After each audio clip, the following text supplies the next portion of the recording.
군의 여러 상황을 고려해서 인사청문 보고서를 저는 채택했으면 하는 게 위원장의 생각이고 또 저희 의원님들하고도 이 부분은 상의를 드린 사항입니다. 네, 후보자님. 한미일 연합훈련 같은 경우 찬성을 하시지요? 네. 한미일 해상훈련 같은 네네. 경우를 계속적으로 해왔잖아요. 문재인 정부 때부터 한 거예요. 송영무 장관 시절에. 네. 이 훈련하는 거를 동의하시나요? 앞으로도? 한미일 연합 훈련은 크게 반대할 이유가 없다 생각합니다. 계속 해야 된다고 생각합니다. 22년 9월 28일 날 한미일 연합 훈련 일정 및 장소 또 독도에서부터 거리를 SNS에 우리 후보자님께서 장소, 훈련 일정 장소 등을 발표를 하셨었거든요. 기억하시나요? 네, 기억하고 있습니다. 그거 발표하신 게 이제 장관이 되시잖아요.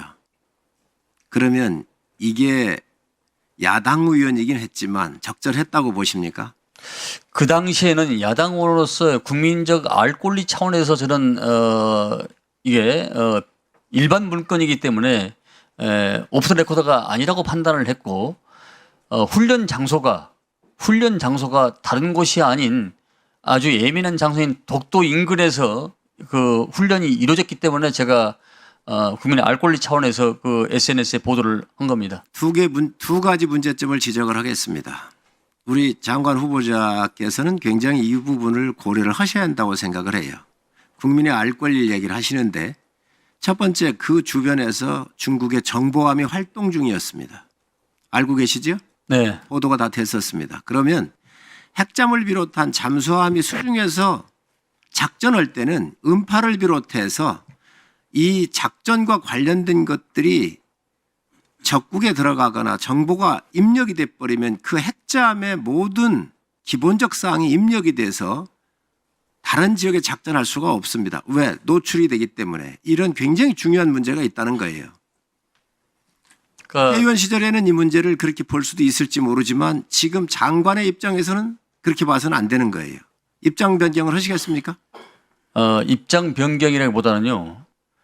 그 훈련한 위치가 제주 남방이나 자, 일본 연근에 같으면 모르는데 알겠습니다. 또 인근에서 훈련했기 때문에 그 점에 대해서는 짚어야겠다는 생각이 변화가 없습니다. 독도에서 185km가 떨어진 곳이고요. 일본으로서는 120km 떨어진 공해상이에요. 동해에. 이거 다 알고 계셨을 거라고요. 그래서 당시에 국방부에서 굉장히 적절하지 않다라고 하는 이 성명이 나왔었습니다. 이제 장관이 되실 거예요. 그리 돼버리면 이렇게 의정활동을 한 거하고 장관하고는 너무 틀리는 거예요. 이제 장관의 입장에서 바라봐야 되는 거예요. 알겠습니다. 자, 또 하나. 한미일 훈련에 대해서 동의를 하신다 그러시죠? 그렇습니다. 이재명 대표께서 22년 10월 7일 날 민주당 최고위원회에서 이 훈련에 대해서 뭐라고 얘기를 했냐? 일본을 끌어들여 한미일 합동 군사 훈련을 하면 일본 자위대를 정식 군대로 인정하는 것이다. 왜 하필 독도 근처에서 훈련을 하냐? 극단적 친일 행위로 대일 굴욕 외교에 이은 극단적 친일 국방이라고 비난을 했었습니다. 저는 이런 부분들은 실용을 주장하니까 이 부분이 수정이 되겠지요. 국민들한테 이러한 이 친일몰이 했던 이런 부분들에 대해서는 나는 사과가 있어야 한다고 생각을 해요. 그렇잖아요. 우리가 안보를 위해서 한 거예요. 우파 정부든 좌파 정부든. 장관께서도 후보자께 장관이 되시면 이 훈련 하실 거예요.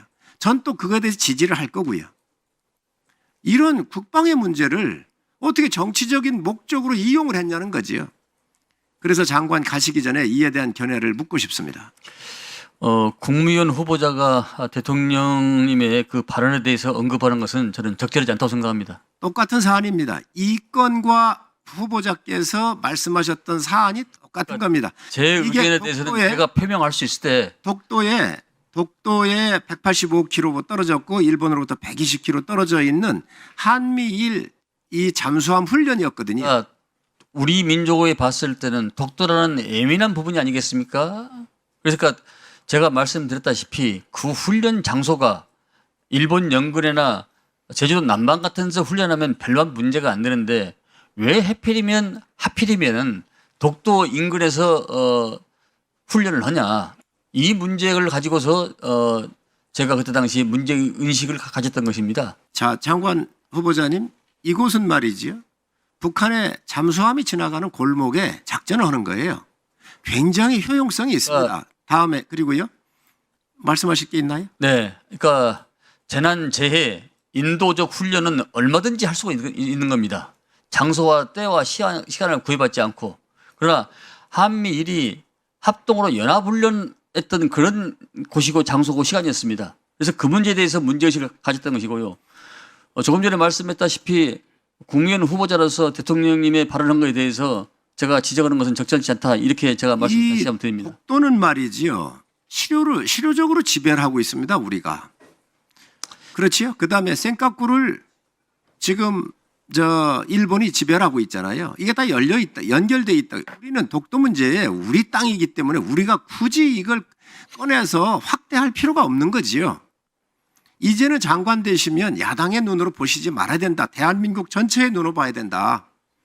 네, 정쟁의 눈으로 봐서는 안 된다. 이게 전부 다 우리 장관께서 보셨던 정쟁의 눈으로 보셨던 거고 지금 대통령께서 보셨던 정쟁의 눈으로 친일몰이를 했던 거거든요.